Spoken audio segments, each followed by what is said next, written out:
Good morning, mga idol. Happy Monday. Yan. Maulan na Lunes. Dito maulan sa amin. Maambon. O, ayan. O, ay, nandito na naman tayo sa tindahan. Ako naman ngayon ang opening. Mamaya darating na yung tindira mga alas 8. Mag alas 8 na. 15 minutes. Yan. Alis na ako pagdating. O, ano? Pizza 30. Hmm. Happy New Year. Advance Happy New Year sa lahat. Yung mga mahihilig sa paputok, iwasan po natin magpaputok pag tayo mga lasing na. Kung gusto nyo naman, kumain kayo ng malagkit at saka kayo magpaputok. Kung ayaw nyo magpasaway, ganun yun. Parang putulan kayo ng kamay, ganun.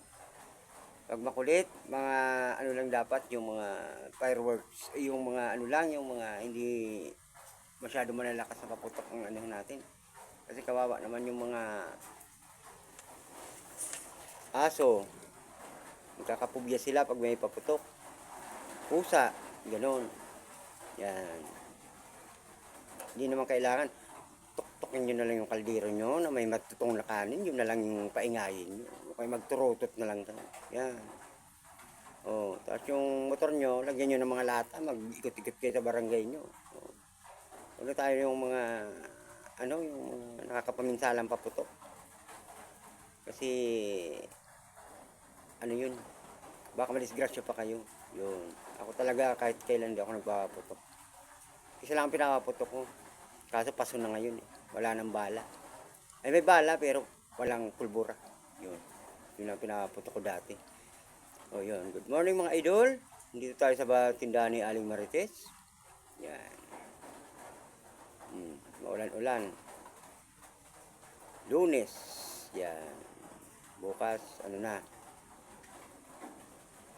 2025 na, alas 12. Yan. Sana naman yung mga nakaraang taon nating 2024, yung hindi magaganda, mapalitan ngayong 2025 ng masagana. Diba? O, yun. Sabi nga dun sa kung ipagkikismisan mo naman lang yung mga kapitbahay mo, tigilan mo na. Magkalat ka na lang ng pagmamahal. Yan. Yun ang pag-usapan nyo. Bantayan mo na lang ang sarili mong buhay. Huwag yung buhay ng may buhay. Yun yun. Oh. Nakikismis ka. Kung isa ka nga rin lang na walang makain, kikismis-kismis ka rin. Di ba? Oh, yan. Kaya yan na lang natin yung pamumuhay ng ibang tao. Yung kapitbahay natin, kahit kaaway mo pa yan, o may sama ka ng loob sa kanya, wala kang pakialam sa pamumuhay niya. As long as na hindi ka naaapektuhan at hindi humihingi sa'yo. Diba? Oh. Yun yun. Oh. Pag inggit-pikit, ganyan lang. Oh. Yung parang natutulog lang, nakaganyan. St. Peter. Oh, ganun yun.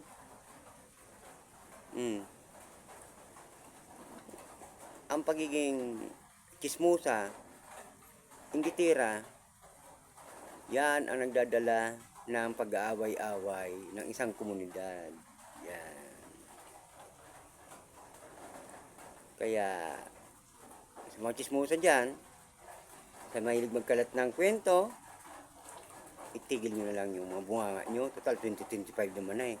Marami na kayong nasira noong 2024. Ngayon, 2025, pagbago na kayo. Huwag naman tapos kayo, wala man kayong makain. Kismis kayo ng kismis. Ibig, yung ikikismis nyo, itrabaho nyo para may panglagay kayo sa lamisan nyo. Diba? Oh. Oh, 2025 na, magbago na yung mga chismoso, yung mahilig gumawa ng kwento, yung nakikialam sa kapitbahay.